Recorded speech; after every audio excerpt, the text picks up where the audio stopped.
W spektaklu pokazujemy syndrom sztokholmski, w którym ofiara zaczyna współczuć, zaczyna utożsamiać się czasami, a czasami wręcz zaczyna żywić pozytywne uczucia względem swojego oprawcy. I te wszystkie emocje, te wszystkie relacje, które się w tym pojawiają, od miłości poprzez nienawiść, zniechęcenie, agresję, obojętność, nadzieję, staramy się ze sobą łączyć. I jest to bardzo ciekawe, nie tylko ukazanie samych tych emocji, odczuć, doświadczeń, ale też to, w jaki sposób one się przenikają i w jaki sposób one przechodzą jedno w drugie.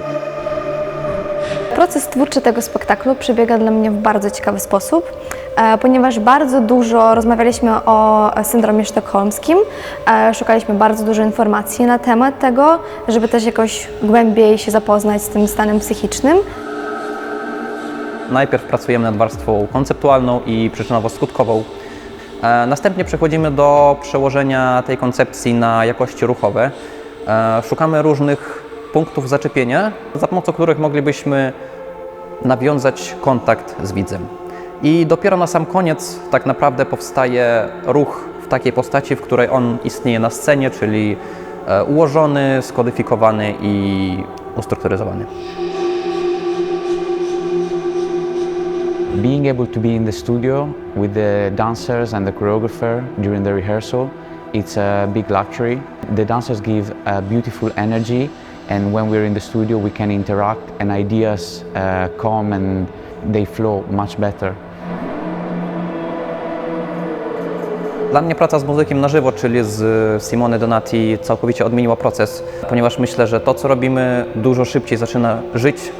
Simone może być takim artystycznym głosem, który wchodzi w dialog z tancerzami, z choreografią, z przestrzenią, z czasem. So the role in this production will be to connect to what's happening on stage and be part of it without taking over, I would say. Przy pracy przy obecnym spektaklu pełnię rolę asystenta.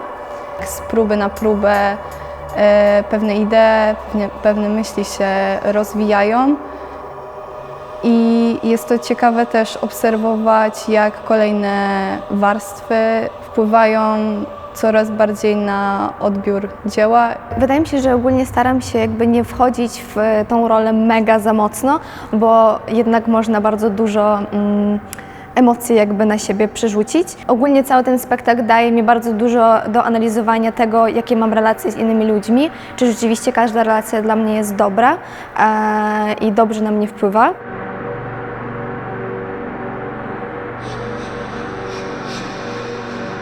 Największym wyzwaniem dla mnie jest proces wychodzenia z mojej postaci. Moja postać jest na pewno postacią negatywną, niosącą bardzo duży ciężar i czasem przerażającą, nawet dla mnie. I za każdym razem po przetańczeniu całości, po pracy nad tą postacią czuję, że wychodząc z tej roli zostaje pewien bagaż emocjonalny, z którym muszę sobie poradzić. What I will do on stage as well with them, it's structured but it's live scoring, so I react to their choreography, to what they do. Nie pokazujemy czarno-białego świata, pokazujemy świat pełen sprzeczności, pełen niedomówień, pełen zaprzeczeń. I wydaje mi się, że taniec ma tą zdolność do pokazywania, można powiedzieć, nagich emocji. Jest to zadanie na pewno dla publiczności, która przyjdzie na ten spektakl, aby spojrzeć na ten spektakl po prostu z zewnątrz i postarać się spróbować włożyć tą relację w pewną historię fabularną. Może to będzie ich życie, może to będzie ich relacja z kimś, może to będzie ich relacja z czymś, może to będzie jakaś sytuacja, w którą byli lub w którą są uwikłani.